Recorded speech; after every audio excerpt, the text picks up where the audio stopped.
tem que desaparecer, a audiência de custódia tem que acabar. Atividade, temos que acabar com o programa Pena Justa, em que quando você erra, você pode errar muito e matar pessoas com o seu erro.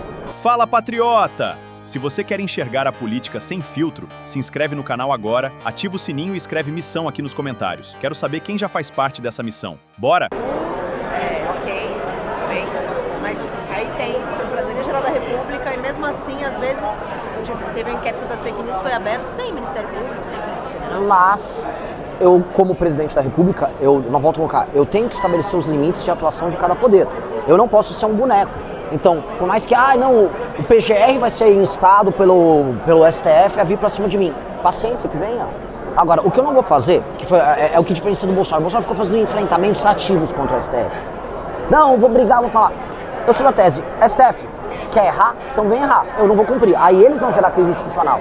Então deixa eles gerar as crises. E é um elemento, se eu venço a eleição, não, infelizmente, sim, não apenas se eu vencer, mas se os demais vencerem, há 4 nomeações que a gente pode fazer para o STF. A gente altera a dinâmica da corte, inclusive para instituir um código de ética interno.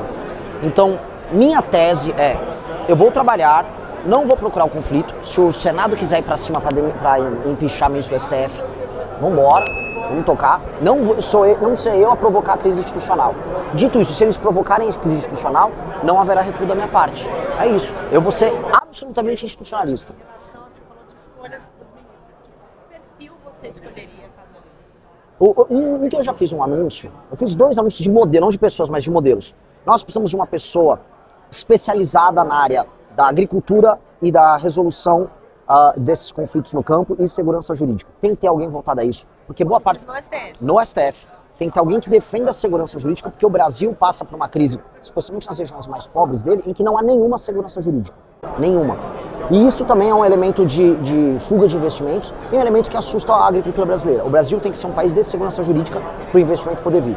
Outro, eu já tinha citado, há um ministro, foi até uma piada do Bolsonaro, mas cabível, terrivelmente evangélico, ele colocou, precisamos ter um ministro católico, temos que ter pessoas que têm um sistema de valores que vão para a lei da norma fundamental.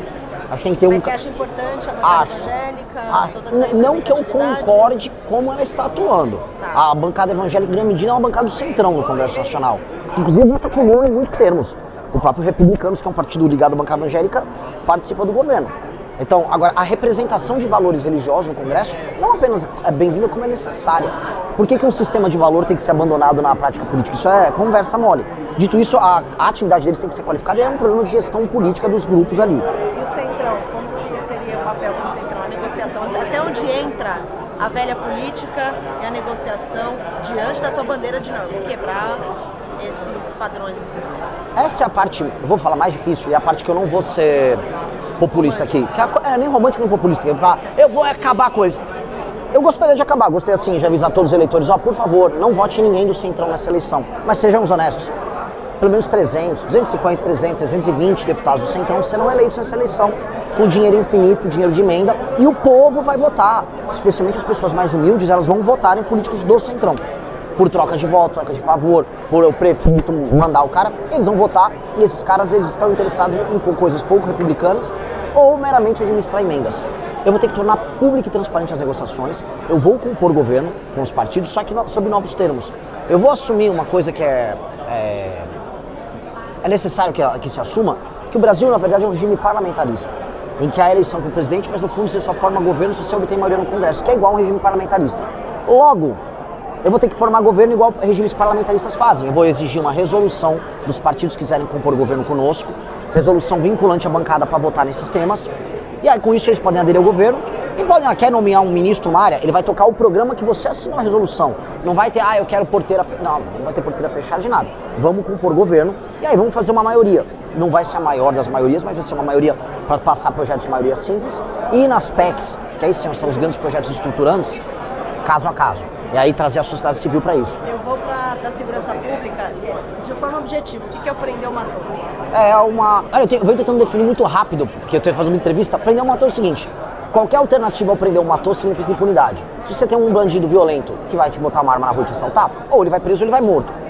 A alternativa prendeu ou matou soltou ou não pegou, ou seja, é impunidade. Então, prender ou matou é a única resposta que vai haver para o criminoso no Brasil. E hoje eles têm muitas outras respostas, muitas existe muita filosofia, muita, não, mas ele veio de onde? Não, mas o contexto socioeconômico racial. Não, porque o debate sobre o papel do bandido na sociedade como poesia. Esquece tudo isso. Mas ia ter uma abordagem mais ostensiva, por exemplo, nas ruas, o senhor motivaria isso? Não, a gente tem muito problema aqui em São Paulo de bike, cara. Vem correndo, pega o celular, sai correndo. A polícia, quando pega uma atividade criminosa, ela tem que prender essa pessoa imediatamente. No caso desse não foi Mas é questão judiciária, né? Mas aí você vai alterar as leis, você tem que alterar as leis de execução penal, você tem que acabar com a audiência de custódia. E você tem que, assim, as leis de execução penal que incluem aí a famosa progressão, elas têm que desaparecer. E o papel subjetivo que um juiz tem na hora de decidir, não precisa ficar preso, que é na audiência de custódia, tem que desaparecer. A audiência de custódia ela tem que acabar. Uma pessoa que foi presa em flagrante, num roubo à mão armada, ela apenas vai presa. E depois de presa e condenada, ela apenas vai cumprir a pena. Não tem que haver progressão para nenhum tipo de crime violento. Ponto. A progressão é um câncer, porque a progressão também traz dentro dela a subjetividade. Temos que acabar com o programa Pena Justa, que está fazendo que bandidos, mesmo sem progredir, sejam soltos, simplesmente porque há uma condição inconstitucional nos presídios brasileiros por conta da violação de direitos humanos. Aí os nossos direitos humanos são violados enquanto os deles são protegidos. Isso é loucura. Última pergunta, prometo, porque eu estou muito curiosa com isso, é uma curiosidade minha. Se acontecesse uma nova pandemia, parecida com o que aconteceu em 2020, ou como se não tivesse acontecido, o senhor ia atuar? Estou dizendo isso porque tem essa polêmica recente do Fauci, isso deixou muita gente surpresa, outras nem tanto. Mas, por exemplo, a questão do lockdown, né? Que deixou muitas empresas, acabaram quebrando depois da pandemia, mas também tem a situação da saúde, que é muito importante. Então, como o senhor lidaria com isso? Como o Bukele... Deixaria os estados... Eu vou dar um exemplo, não. Como o Bukele fez. Acho que você tem que iniciar com uma restrição, caso seja uma pandemia extremamente grave. Então a gente tem que saber qual é a pandemia. O modelo do Covid. Olha, é a expectativa de contágio muito alto, muitas mortes. Você começa com um lockdown e precisa começar com uma restrição. E aí você começa a fazer os planos de saída, porque uma coisa é você querer tirar rapidamente as pessoas daquilo, outra coisa é você ficar amando a ideia de estar com máscaras e falar que o SUS democracia é lindo, que foi basicamente um sistema utilizado por regimes. Vamos falar a União Europeia tocou muito isso, a gente viu isso por parte da imprensa aqui no Brasil. A ideia de que o controle gerado pela pandemia, ele efetivava o maior poder do Estado sobre a vida das pessoas, e isso houve. Mas do outro lado você ouve também discussões ridículas e esdrúxulas sobre, solta tudo, não, tem que abrir os negócios. Não, cara, uma coisa é um dono de um negócio que quer tocar a empresa dele e é autônomo e vai de carro para o trabalho. Outra coisa é uma pessoa pobre que tem aqui em São Paulo que vai pegar um ônibus lotado e essa pessoa pode pegar o Covid como muitos pegaram e morreram e levar a doença para a família delas. As famílias mais pobres, elas que... seguraria por quanto tempo? Não, eu tenho que... Não posso falar que eu vou segurar por 7 meses, por 3 meses. Aí você vai ter que olhar o desenvolvimento daquilo, vai olhar o desenvolvimento das respostas, das vacinas, dos tratamentos. Você vai saber cidades que não tem tanta aglomeração urbana em que você pode começar a liberar o comércio, liberar o funcionamento das coisas, e locais em que você vai ter que ter uma restrição mais forte. Tem a saúde e a economia andando ali. É óbvio, é um ajuste muito fino, em que quando você erra, você pode errar muito e matar pessoas com o seu erro. Ao mesmo tempo, você não pode criar um processo de sufocamento da economia, porque isso vai gerar um dano enorme a longo prazo. E a obrigatoriedade da vacina essa é uma discussão muito importante, porque quando você roda o Brasil, imagina só, estava em Marajá do Sena, onde que as pessoas bebem água de esgoto. Eu, graças a Deus, pude filmar e mostrar, este é o nível do Brasil. Aquela pessoa, o Estado vai ter que direcionar o que ela vai fazer. Aquela pessoa não está discutindo se há uma questão de se a vacina vai permitir que ela entre ou não no aeroporto, que ela nunca vai botar um pé no aeroporto. As pessoas mais humildes no Brasil precisam de assistência do Estado porque não foi dado nada para elas. Aquela pessoa fala, você vai ter que se vacinar. Não há o que se fazer. Todas as doses, independentemente. Eu não sou uma pessoa, quando são 3 doses, 2 doses, eu não vou aqui falar porque eu não sou médico. Porque a função do poder público nisso é, aquelas pessoas, especialmente numa posição de carência absoluta, elas vão precisar de uma assistência e de um papel próximo do Estado.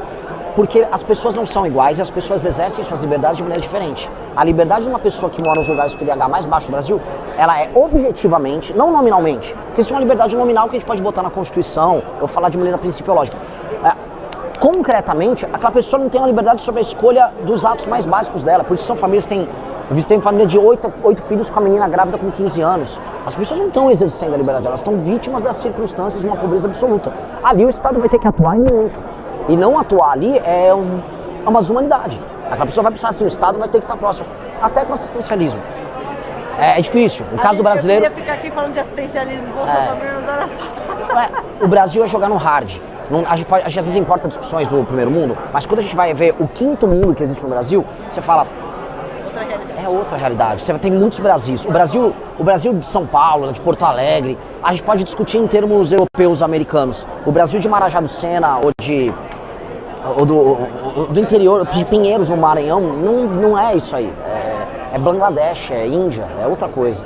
Renan, muito obrigada pela entrevista, adorei os esclarecimentos. Ficaria também aqui mais um tempo, tem muitos pontos que a gente podia tocar, mas...